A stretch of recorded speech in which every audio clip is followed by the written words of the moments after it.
अल्लाह के नाम पर मुल्ला बनने का काम ना करें। ये मुल्ला बहुत बैठे हुए हैं जो समाज को भड़काने का बरगलाने का काम कर रहे हैं। मुल्ला अपनी दुकान चला रहे हैं। ये मुल्ला बनने की कोशिश ना करें, क्योंकि हम पहले भी कई बार अपनी बातों में कह चुके हैं कि ये वो लोग हैं जो आने वाले समय में खुद को खुदा बताने लगे। बाबरी मस्जिद को लेकर के आप जा रहे हैं, उसी की टीस भरे हुए हैं।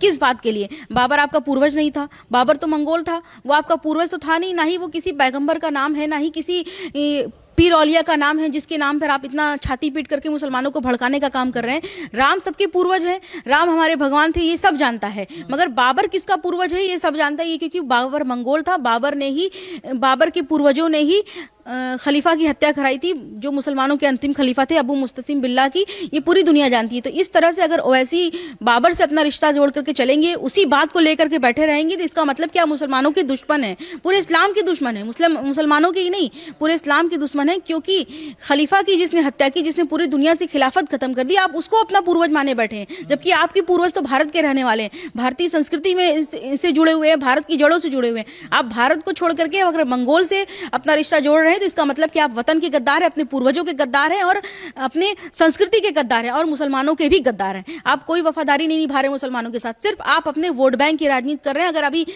दंगा हो जाए तो ये छुप करके बैठ जाएंगे हैदराबाद में, हैदराबाद से बाहर भी नहीं निकलेंगे। तो कहना है कि अल्लाह कहर बरसाएगा उन पे।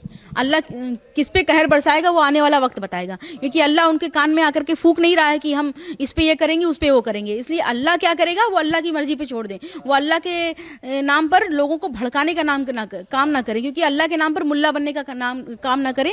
ये मुल्ला बहुत बैठे हुए हैं जो समाज को भड़काने का बरगलाने का काम कर रहे हैं। मुल्ला अपनी दुकान चला रहे हैं।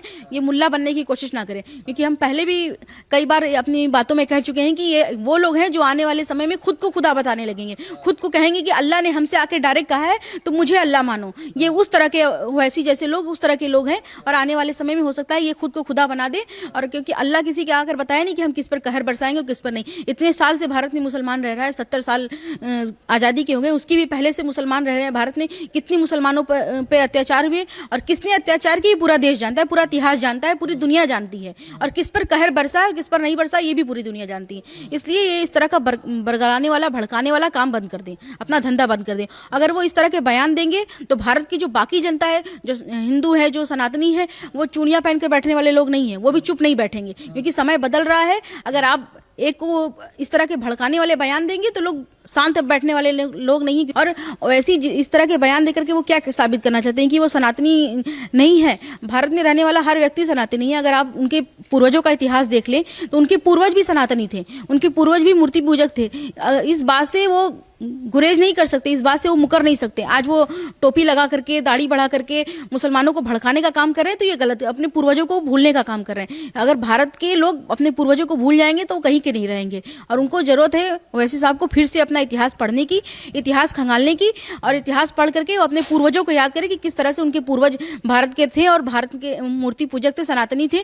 अपने सनातन संस्कृति को याद करें और पुनः अपने इतिहास को देखें कि पूर्वजों किस तरह से उनके पूर्वजों ने सनातन संस्कृति को अपनाया है। तो अगर उनको ज़्यादा दिक्कत हो रही है भारत से, तो वो भारत छोड़ करके पाकिस्तान चले जाएं या दूसरे देश चले जाएं।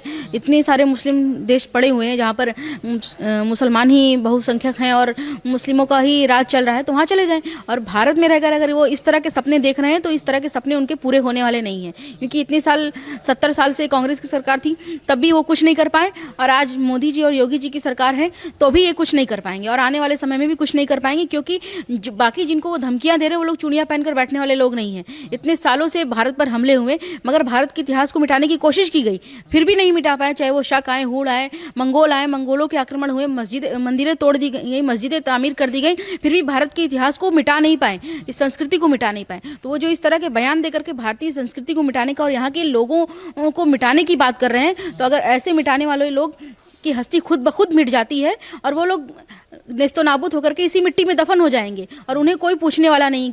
जिस तरह से जिन्ना चले गए पाकिस्तान बनाने के लिए और वहाँ पे कायदे आजम बन करके कत्ले आजम बन गए, वैसे ही अगर ओवैसी का यही बयान रहेगा तो वो भी कत्ले आजम ही बन जाएंगे।